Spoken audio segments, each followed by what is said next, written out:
Demak, obunachilarimizdan savol kelibdi.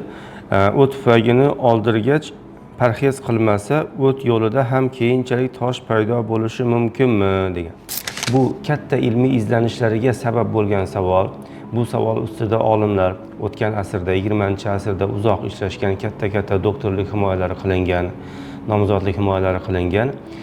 Yakuniy xulosa shuki, o't yo'lida tosh paydo bo'lmaydi.